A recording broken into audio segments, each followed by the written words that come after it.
बहुत समय पहले कई जानवरों और पक्षियों का निवास एक सुंदर और घना जंगल हुआ करता था। उनमें बिल्ली और चूहे की दोस्ती बहुत गहरी थी, पर वे दोनों बहुत आलसी थे। हर रोज जंगल में एक पेड़ के नीचे दोनों बैठा करते और आते जाते हुए जानवरों को देखकर उन पर टिप्पणी किया करते थे। यार, एक बात बताओ, हमारे बाप दादाओं की बिल्कुल नहीं जमती थी, फिर तुमने मुझसे दोस्ती कैसे की? अरे जाओ यार, अब तुम्हारे जंगल से छूटकर जाने के लिए मुझे दौड़ना होगा। हाँ, इतनी हिम्मत किसमें है? अब तुम्हारा शिकार करने के लिए तुम्हारे पीछे दौड़ूं, इतनी हिम्मत तो मुझ में भी नहीं। हाँ यार, सुबह से शाम तक यहाँ रह के घर वापस जाएंगे तो रात में खाना तो मिलेगा ना, काफी है। इस तरह दोनों आलसी दोस्त दिन भर पेड़ के नीचे बैठकर बात किया करते। उसी जंगल में एक खरगोश भी था। वो खरगोश शेर के पास काम किया करता था।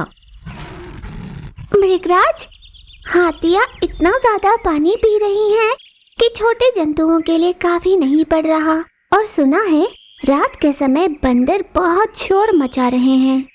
आपको उन्हें समझाना होगा महाराज, भालू की उम्र होती जा रही है, उनके आहार की व्यवस्था हमें करनी होगी।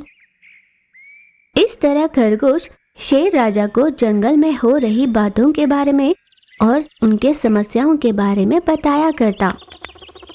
खरगोश से मिली हुई सूचनाओं के आधार पर ही शेर राजा अपने कार्य का निर्वाह किया करता। इसीलिए जंगल के सभी जानवर खरगोश की बहुत इज्जत किया करते थे। एक दिन खरगोश बड़ी ही जल्दी में कहीं जा रहा था। उसे देख बिल्ली और चूहे ने उससे पूछा, ओ खरगोश जी, आओ यहाँ, भला इतनी जल्दी में कहाँ जा रहे हो? महाराज के पास जा रहा हूँ। हाँ, वैसे भी ना तुम्हें देखकर दया सी आती है, सारे काम तुम करो और अधिकार पूरे शेर राजा के होते हैं। हाँ, क्या कर सकता है ये भी भाई, कुछ लोगों की जिंदगी ऐसे ही होती है। अब हमें ही देख लो, हमें किसी को कोई जवाब देने की जरूरत नहीं पड़ती, बस आराम से यहाँ पर दिन बिताते हैं। रहने देना भाई, अपनी जैसी किस्मत भला इन बेचारों की कहाँ। बुरा न मानो, जितनी मेहनत तुम करते हो उतना नाम नहीं मिलता तुम्हें। ऐसे उन दोनों ने खरगोश से कहा। खरगोश यही सोचते सोचते चला गया। उस दिन खरगोश ने शेर राजा के साथ अशिष्टता से व्यवहार किया। शेर की कही कई बातों को खरगोश अनसुना कर रहा था। कई दिनों तक ऐसे ही चलता रहा, जिस कारण शेर बहुत चिढ़ गया। हे खरगोश, क्या हो गया? कुछ दिनों से देख रहा हूँ दिमाग लगाकर काम नहीं कर रहे। तुम्हारा बर्ताव भी बदल गया है। अपना सारा ध्यान काम पर लगाओ, समझे? इस तरह शेर ने बड़े क्रोध में आकर कहा, जिसका खरगोश को बहुत दुख हुआ। उस दिन से खरगोश ने शेर के पास जाना बंद कर दिया। जब मैं नहीं रहूंगा ना साथ, तब पता चलेगा कि मैं चीज क्या हूँ। ऐसा सोचकर खरगोश अपने घर में ही रहने लगा। शेर को ये बात पता चली। वो तुरंत खरगोश से मिलने उसके पास गए। खरगोश जी, मैंने अगर गुस्से में कुछ ज्यादा बोल दिया हो तो उसे दिल पे मत लगाना और कल से काम पर आ जाना।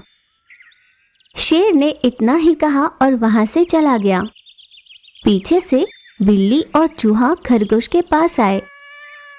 सुनो खरगोश, अगर शेर राजा की मीठी मीठी बातों में आकर वापस काम पर चले गए ना, तो सोच लेना पछताओगे।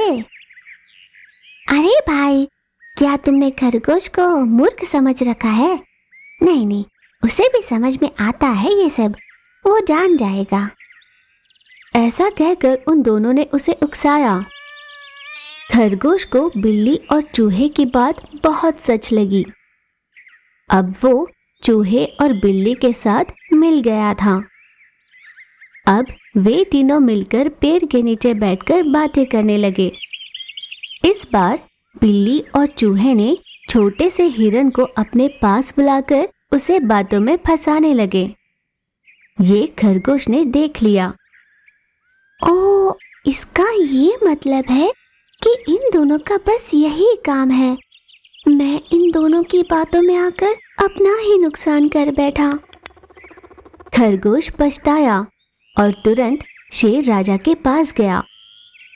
पर वहां पहले से ही हाथी शेर राजा का सचिव बनकर उनके काम करने लगा था। खरगोश ने शेर राजा से बात करने की कोशिश की, पर शेर राजा ने उसे अनसुना कर दिया।